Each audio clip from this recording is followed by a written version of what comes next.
Abraçou o bode, perdi o PT, chutou o bode, perdi o PL. O ex-presidente Michel Temer afirmou ao UOL que é a favor de uma espécie de anistia modulada para os condenados do 8 de janeiro. Ele afirma o seguinte, abro aspas, a punição pelos ataques foi muito adequada, afinal o que ocorreu não foi apenas uma invasão dos prédios, mas um ataque contra os poderes constituídos. O Supremo agiu corretamente. Mas o tempo passa, sou favorável a uma anistia modulada. Quem está na prisão poderia ter a pena alterada para o cumprimento de atividades sociais, por 2 a 3 anos. É uma forma de pacificar o país. Fecho aspas, declarações do ex-presidente Michel Temer. Quem também falou sobre esse tema da anistia foi o deputado Eduardo Bolsonaro. Ele deu uma entrevista ao jornalista Paulo Figueiredo. Vamos ver o que disse o Eduardo. Pergunta óbvia, tá? Só vou provocar o debate. Vocês preferem que a gente aprove o PL da anistia? Que a gente vá para o plenário mais preparado para votar e aprovar o PL da anistia? Ou vocês acham que vamos botar de qualquer jeito mesmo e eu vou fazer um baita discurso da tribuna, vai ser bacana, vai me render aqui um suporte positivo nas redes sociais, é uma pauta que mexe com o emocional de muita gente que está na situação lá da pessoa presa ou exilada, mas não seja aprovado. Eu estou fazendo essa pergunta proposital porque eu estou acabando de ler, eu acabei de ler, enquanto estava acontecendo essa entrevista aqui, uma matéria aqui do Cláudio Dantas. Tá? Um amigo meu mandou para mim, tem 2 parágrafos que eu gostaria de ler aqui. Um abraço para o Cláudio Dantas. Que ele traz uma outra percepção desse cenário. Olha só. Interessante, quero ouvir. Não falo por ninguém, mas é o que escreveu aqui o Cláudio Dantas. 2 parágrafos. O dia amanheceu em Brasília com a decisão de Arthur Lira de criar uma comissão especial para debater o PL da anistia, suspendendo automaticamente a tramitação do projeto na Comissão de Constituição e Justiça. Bem, o que o Lira fez? O projeto viria para o plenário, ele falou, não vai vir para o plenário, vamos criar uma comissão especial, o que vai demandar mais alguns meses de debate. Tá? Pode sequer ser instaurado, inclusive. Mas, muitas das vezes, quando se cria uma comissão especial, é para enterrar o projeto também. Aí a percepção que o Paulo está trazendo aqui, da maioria das pessoas que estão nos assistindo, de que o Lira talvez possa querer enterrar o projeto, por isso ele criou a comissão especial. Porque se os líderes não indicarem os membros, o projeto, a comissão especial sequer é instaurada. O dia amanheceu, o projeto da comissão, ele pegou da Comissão de Constituição e Justiça. O blog apurou que Lira chamou Carolina Detoni para uma reunião ontem. Não sei se isso é verdade ou não, o Cláudio Dantas está escrevendo aqui, cada um dê a sua credibilidade. O blog apurou que Lira chamou Carol Detoni para uma reunião ontem à noite, a fim de explicar a nova estratégia previamente ajustada com Valdemar da Costa Neto e Jair Bolsonaro. Também não sei se é verdade, mas ele está escrevendo. Segundo ficou combinado, o objetivo é trazer casos absurdos de condenações de 8 de janeiro à tona, com cobertura da mídia, criando um ambiente mais favorável para sua aprovação, inclusive para que o projeto de lei não seja contestado no STF.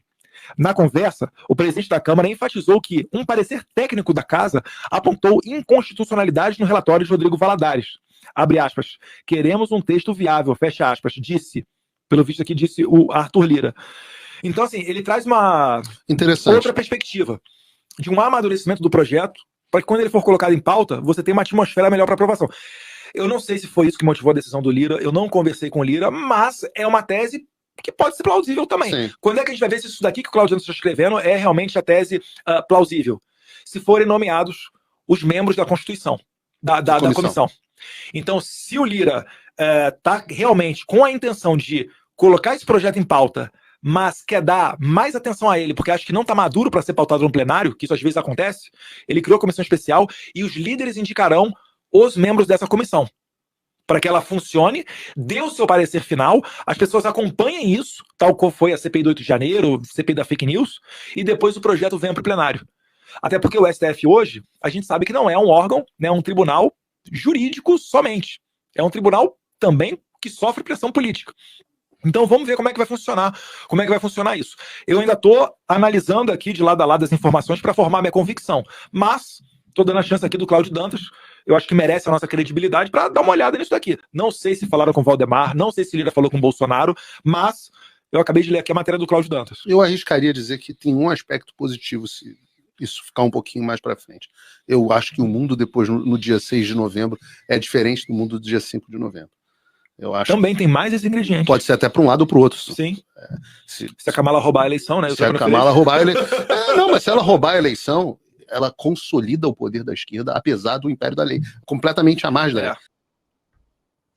Vamos lá então, Rodrigo Constantino, que análise faz? Consta desse cenário traçado pelo deputado Eduardo e também queria te ouvir sobre a fala do Michel Temer, que a gente trouxe no início.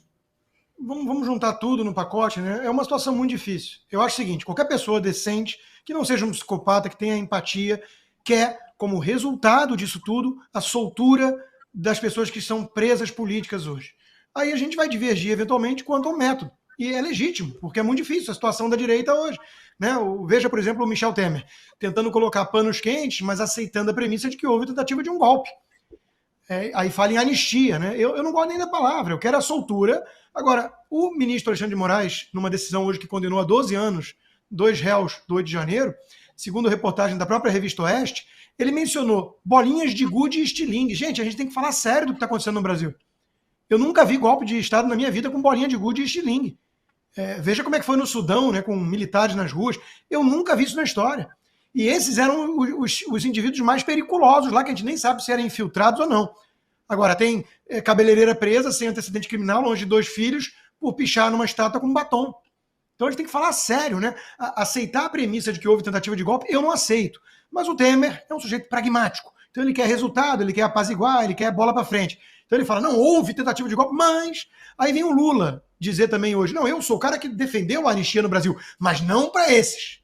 Não para esses golpistas. Eles ainda estão sendo julgados. Tem foragidos na Argentina.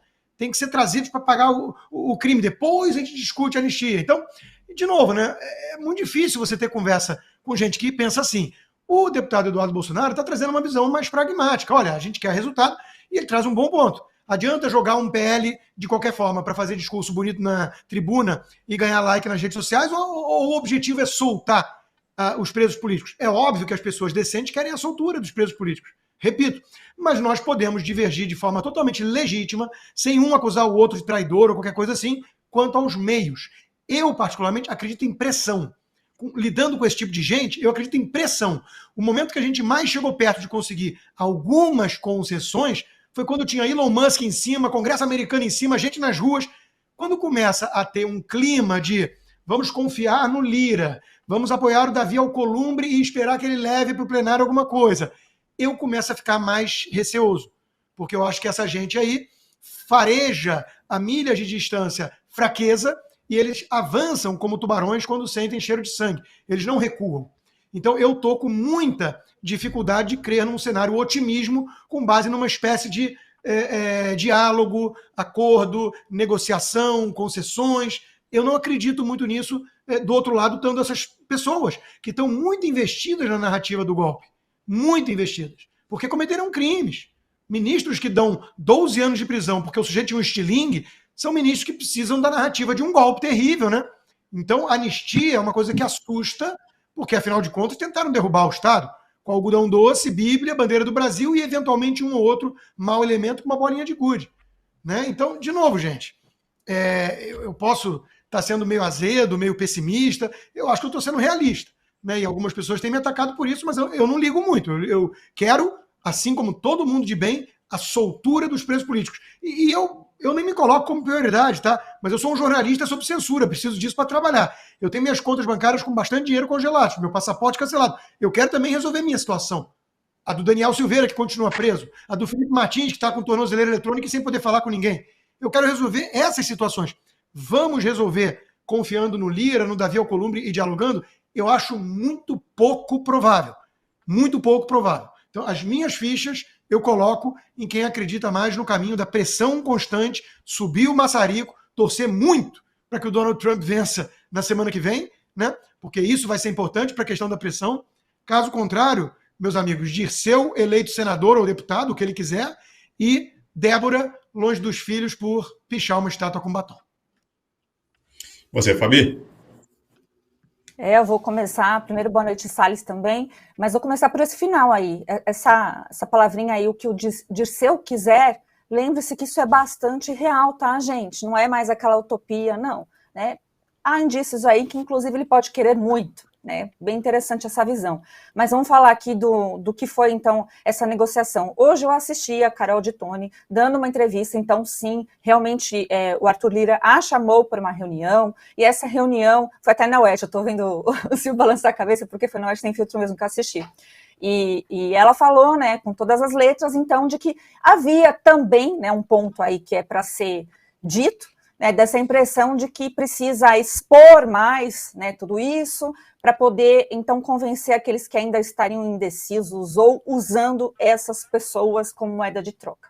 Então, eu ouvi a Carol, entendi esse ponto, mas aí eu tenho o meu ponto, que o meu ponto é de alguém que fez direito há muitos anos, mas o direito nunca deixou de existir, principalmente em relações em questão humanitária, né? Assim, quão canalha tem que ser qualquer tipo de pessoa, qualquer tipo de pessoa que está negociando a liberdade de pessoas que são inocentes. A grande maioria é inocente dali, né? Ou a grande maioria não deveria estar presos ainda, nem com tornozeleira eletrônica. Os que tiveram a conduta individualizada, a gente tem essa palhaçada aí, que ainda teve uma briguinha do Barroso, essas brigas fakes, né?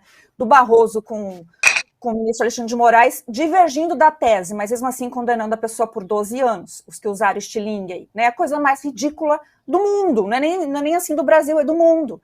Então, novamente, os meios, infelizmente, o meio é político, porque jurídico está esgotado. Então, sendo um meio político, a nossa pressão só pode ser em cima da política. O como, eu não sei, se virem aí, desculpa, Salles, se faz parte, mas se vire Congresso Nacional. Porque enquanto isso não estiver na mesa, essas pessoas não estiverem soltas de verdade, e ainda com pedido de perdão do Estado brasileiro, eu acho que vai ser muito difícil a gente ter alguma outra prioridade. Isso tem que começar a pesar, entendeu? Tem que começar a pesar para o senhor, para a senhora que está do outro lado. Porque quantas mais concessões faremos nesse sentido? Ah, só falta mais isso. Ah, só falta mais aquilo.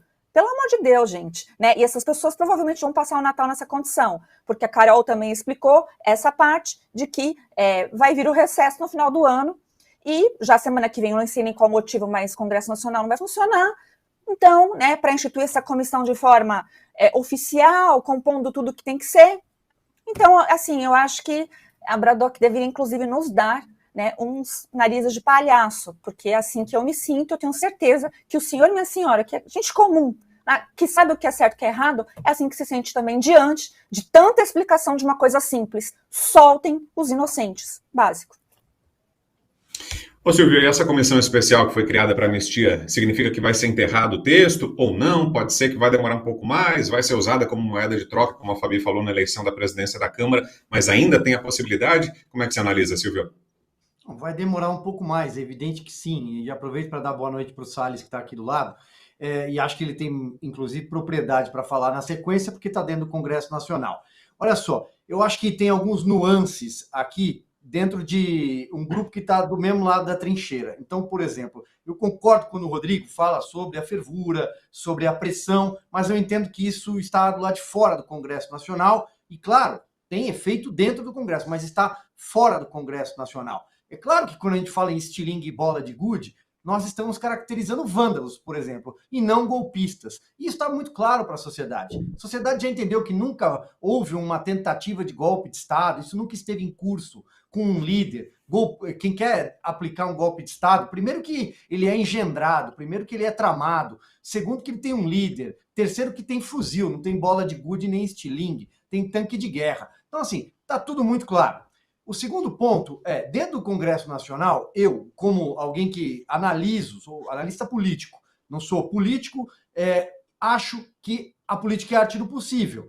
Então, é preciso entender que avançar, sair da CCJ agora e partir para o plenário, vai encontrar algumas barreiras, inclusive no Senado. Então, eu acho que é um retrocesso? Porque quem está atrás das grades, quem está preso a uma tornozeleira, quem faz parte de um grupo injustiçado, cada segundo conta. É difícil falar em anistia modulada para quem está sofrendo as dores de uma tornozeleira eletrônica, de um passaporte bloqueado, de uma conta bancária, está longe de um filho, de uma mãe, de uma avó. É difícil. Mas é preciso entender alguns recados quando a gente fala em política. Quando o Michel Temer fala o que fala, ele está dando um recado. Ele está começando a fazer alguma sinalização para quem escuta o Michel Temer. E nós sabemos quem escuta o Michel Temer. Então, eu estou fazendo aqui uma leitura política.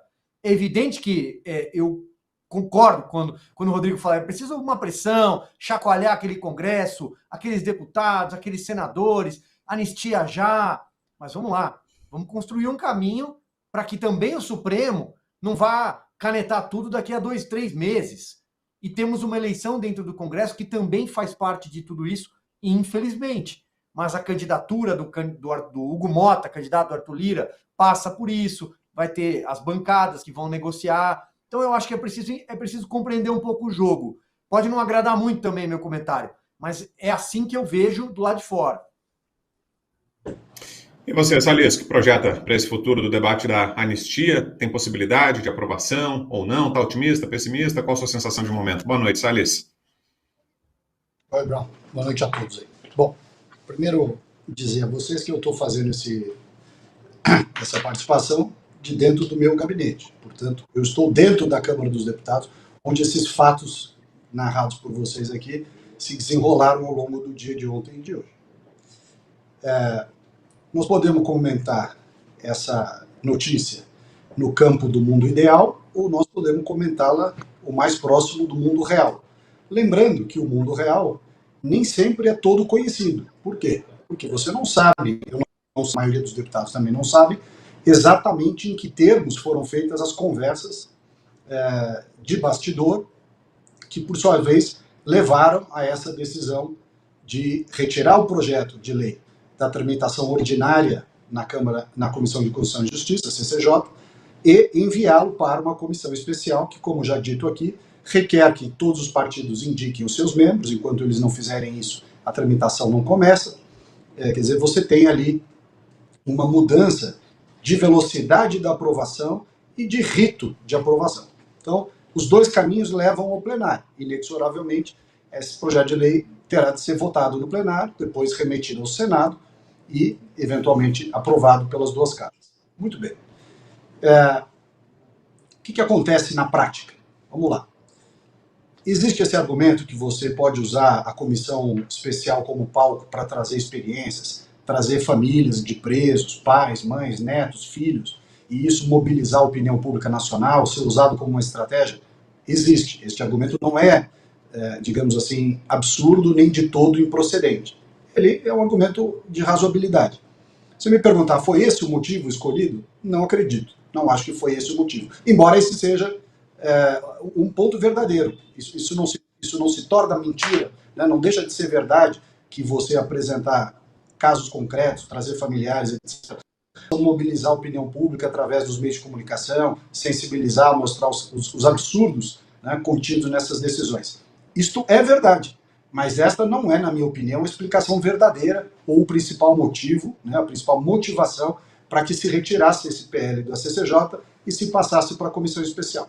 O verdadeiro motivo, aparente, de novo, não posso afirmar 100% porque não participei da conversa, mas converso com deputados que estão intimamente ligados a esse caso, relator disso, presidente da comissão, etc, etc.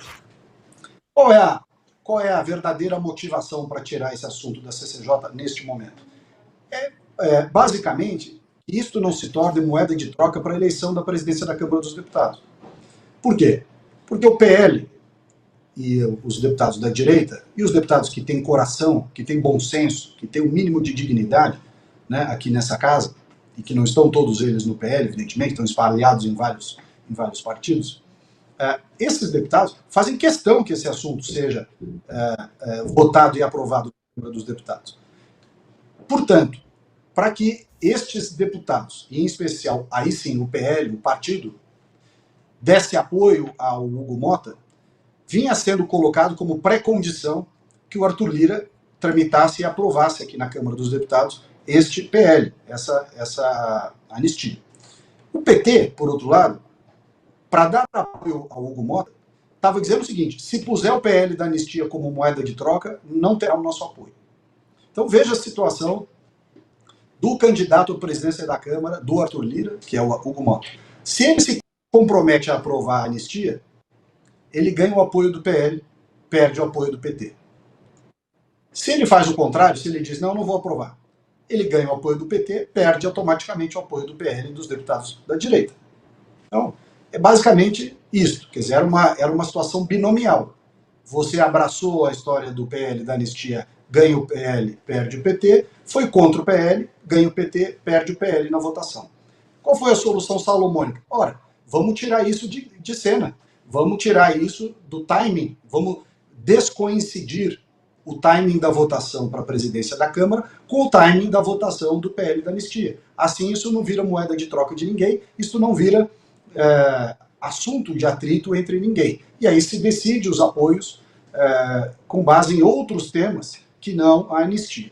Só que veja só, essa é meus amigos, meus amigos, quadro do mundo real. Tirou-se o bode da sala porque o bode era muito perigoso, porque abraçou o bode, perdi o PT, chutou o bode, perdi o PL e outros. Então, basicamente, para eliminar esse imbróglio, uma manobra, adota uma manobra, não inventou nada, que ela tem previsão regimental, transfere esse assunto para uma comissão especial, dá a ele uma cara mais bonitinha, dizendo, olha, fizemos isso para que isso seja amplamente debatido na sociedade, porque aí pode trazer famílias e tal, tal. Não foi esse. É verdade que pode fazer isso pode ajudar bastante. Dito isso, não foi esse o motivo. O motivo foi que o PL, propriamente dito, o PL da anistia, estava sendo um ponto de atrito e de ausência de conciliação de apoios à candidatura do Hugo Mota. Ponto. Foi isso. O outro candidato que concorre, que é o Antônio Brito, do PSD da Bahia, ele, por outro lado, disse hoje, no plenário da Câmara dos Deputados, a todos que estavam lá, dizendo, olha, eu, Antônio Brito, se for presidente da Câmara, eu vou colocar esse assunto para ser votado. Não vou deixar de colocar. Ou seja, o Antônio Brito já tomou um pouco mais de risco, dizendo que ele, mesmo com o risco de perder apoio de alguns, se compromete a colocar esse projeto para ser votado e trabalhar pela sua aprovação, que é algo importante. Não vou dizer que o Hugo não se comprometa, estou só dizendo que para dar maior chance de ter ambos os apoios, porque não podemos nos esquecer que quando o Arthur Lira foi eleito presidente da Câmara, todos os partidos estavam lá para fazer parte do tal do blocão e com isso manter a ordem de escolha das comissões. O PL estava no blocão do Arthur Lira, o PT estava no blocão do Arthur Lira. E pretende-se repetir o esforço atual eleitoral ali naquele grupo, é repetir essa mesma situação. Ter PT e PL no mesmo grupo, o grupo este do Hugo Mota, que é para o qual o presidente da Câmara está trabalhando, e com isso diminuir as chances de um outro candidato, que é o Antônio Brito, conseguir vencer a eleição na Câmara dos Deputados. Então, esta é a explicação técnica, nua e crua, né? Não tem aqui, estou tentando tirar ao máximo qualquer opinião emotiva, né, tendenciosa, ideológica, etc. O PL tem interesse em fazer aliança com o Hugo Mota, porque já indicou, teria indicado, segundo foi falado abertamente aqui no plenário da Câmara hoje, teria indicado já o atual líder do PL, que é o Altineu Cortez, braço direito do Valdemar, para ser o primeiro vice-presidente da Câmara, e, portanto, o PL quer estar na coligação, no time, digamos assim, na chapa do Hugo Mota, porque, pela proporção da sua bancada, ele já teria o direito de indicar o primeiro vice-presidente, que é o nome já indicado, é o Altineu. Então, essa é a realidade. Tá? O resto, vão fazer, seguir, papapá. Tanto que o próprio Valadares, Rodrigo Valadares, que é o relator, ficou sabendo deste movimento pela imprensa. Ele me disse isso hoje com todas as letras. Eu fiquei sabendo no G1. Né? Então, essa versão de que foi algo combinado em prol de uma... não é totalmente verdadeiro. Pode até ter uma estratégia aí, mas não é essa estratégia de aumento de viabilidade. A estratégia é distensionar o processo de escolha de presidência da Câmara, não usar a lei da anistia como moeda de troca, tirar a faca do pescoço dessa disputa e jogar isso um pouco mais para frente para se resolver de outra forma. Qual é o risco? Qual é a vantagem e qual é o risco? A vantagem, como foi bem dito aqui, esse assunto ser melhor deglutido, baixar um pouco a pressão e passar mais fácil. Né? A própria fala citada aqui do presidente Michel Temer, ela é uma indicação de que é possível que haja, assim, com o tempo e com um certo esvaziamento dessa pressão, condição melhor de aprovação. Esse é o lado positivo de olhar esse assunto. Qual é o lado negativo de olhar esse assunto? Depois que elegeu o Hugo Mota, se ele vai cumprir ou não, não se sabe. Então a estratégia anterior era o Lira aprova primeiro a lei da anistia e o PL dá o apoio para o Hugo Mota depois, que a eleição da Câmara é só em fevereiro. Mas não foi isso que se configurou. Um outro detalhe aqui que foi dito, acho que foi de um vídeo que passou aqui do Paulo Figueiredo com o Eduardo Bolsonaro, que é a história de dizer assim, olha, mas não adianta a gente aprovar aqui e ir para o Senado logo e o Senado afundar. Não precisa fazer isso. Você pode aprovar muito bem aqui na Câmara dos Deputados e segurar o envio dessa matéria para ser apreciado no Senado, para que ela chegue lá às vésperas da nova presidência do Senado do Alcolumbre. Não é verdade que você, se aprovar agora, ia morrer porque aí ia cair no Rodrigo Pacheco e ele não ia deixar fazer. Não é verdade. Você pode aprovar na Câmara e pode aguardar um pouco mais para que isso chegue lá no Senado, já às vésperas da presidência do Alcolumbre, que supostamente teria se comprometido, até alguns dizem que sim, outros dizem que não, supostamente o Alcolumbre teria se comprometido a dar andamento a esse processo. Não se comprometeu a aprovar, pelo que eu ouvi. Se comprometeu a dar andamento. Então, enfim, tudo em política comporta interpretações e visões distintas. Mas é preciso ter claro, né, que o motivo principal foi esse que eu falei. Distensionar, facilitar, desanuviar da disputa à presidência da Câmara e não essa história de abrir para o debate, ouvir famílias e tudo isso aí é só o lado, a história contada de uma maneira mais bonitinha. Perfeito. Mudando de assunto, mas ainda falando sobre o Congresso Nacional, olha só, o ex-presidente Bolsonaro disse que a esposa, Michele Bolsonaro, deve se candidatar ao Senado em 2026, pelo Distrito Federal. Em caso de retenção da candidatura, o ex-presidente sinaliza que a esposa pode ser escolhida para concorrer ao Palácio do Planalto. Vamos ver. Olha, ela não é muito afeta à política, né? Atualmente, em conversas, ela pretende, sim, disputar o Senado pelo Distrito Federal. No momento, essa é a pretensão nossa. Acredito que ela tem muita chance, afinal de contas, ela participou ativamente na campanha da Damares, e a Damares foi de 2%, e a campanha da Flávia Arruda tinha 40%. Você não acha que o desempenho dela na eleição não dá ela a oportunidade de procurar uma vice-presidência? Pode ser, mas o que acontece? Eu sei da responsabilidade, né, e da dor de cabeça que é ter um chefe do executivo. Mas pode vir a acontecer. Mas você pode ver, ela nunca conversou com vocês, pelo que eu sei. Está raro conversar com vocês. Ela vai estar agora, sexta-feira, às 10 da manhã, ao vivo na Rádio Auriverde, para falar sobre o que ela fez, né? Em parte, porque uma hora não vai dar para ela falar tudo. Enquanto a primeira-dama, em especial as ações sobre doenças raras, mais atípicas, mais cauteladas, como ela participou, por exemplo, da isenção de impostos de veículos, a IPI, né, exemplo de taxista, e outras comorbidades também, na deficiência auditiva, ela vai falar tudo isso aí. Tá? Ela se expressa muito bem, fala muito bem, não é porque eu sou o marido dela, né? Fiquei até assustado da forma. Eu a conheci, na verdade, nessa parte, em 22, na convenção do janeiro, quando ela lutou com a palavra. Eu falei, poxa, por que eu estou vendo aqui? Eu não sabia que ela falava não mesmo. Se bem que vai me conquistar, tem que falar bem, né?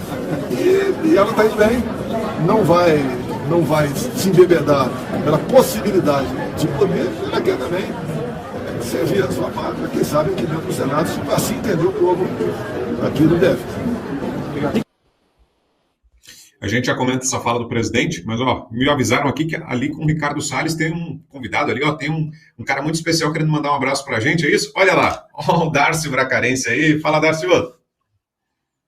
É isso, Vitor Brown. Eu entrei só para poder dar parabéns a todos vocês. Afinal de contas, a gente está chegando a 500 mil em número de inscritos, isso é sensacional.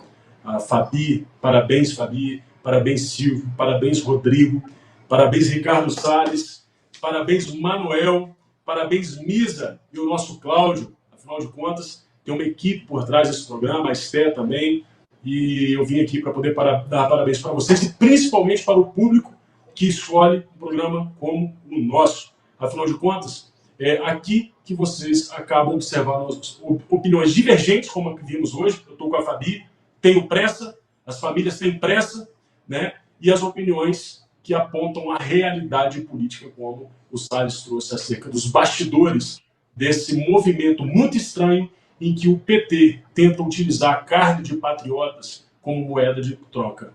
A carne mais barata do mercado é verde e amarela. É isso, Vitor Brown. Entrei só para dar esse oi para vocês e sigam em frente aí com esse programa maravilhoso. Está ótimo, estou acompanhado aqui, ó, escutando tudo. Opa, show de bola, audiência qualificada. Valeu, Darcy. Bom trabalho por aí. Obrigadão mesmo, pelos votos, pela mensagem. Valeu. Vamos lá, repercutir essa fala do ex-presidente Jair Bolsonaro, falando sobre a candidatura da Michele. Ele disse que a Michele deve ser a candidata ao Senado pelo Distrito Federal em 2026. O que acham dessa possibilidade, hein, amigos? E vou só dar um puxão de orelha aqui, tá muito legal a festa, a comemoração, mas vamos ser um pouquinho mais breves nos comentários, que a gente ficou meia hora no primeiro assunto. Vou só pedir uma gentileza para todo mundo encurtar um pouquinho aí os comentários. O que acha, Constar? Bom, vamos lá, né? Em condições normais de temperatura e pressão, eu ia ficar meio incomodado com uma família inteira na política, né? Os 4 filhos, agora até a mulher. Mas eu entendo o Jair Bolsonaro. Ele confia em muito pouca gente.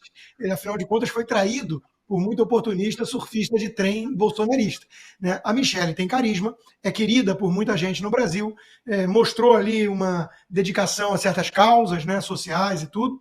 Ela está cacifada para ser senadora ou para ser um bom nome para a presidência, vice-presidência. Ela carrega o nome Bolsonaro com um carisma e uma leveza que só ela poderia apresentar, né, de todos os que estão na política, na família. Então, de novo, ela é uma cidadã que tem todo o direito de pleitear isso, assim como o próprio Jair Bolsonaro, que está inelegível de forma totalmente injusta, absurda, tem o direito de usar proxies, digamos assim. Então, ele tem o direito de usar o sobrenome, né, forte, para eleger qualquer outra pessoa da família para o cargo que ele quiser.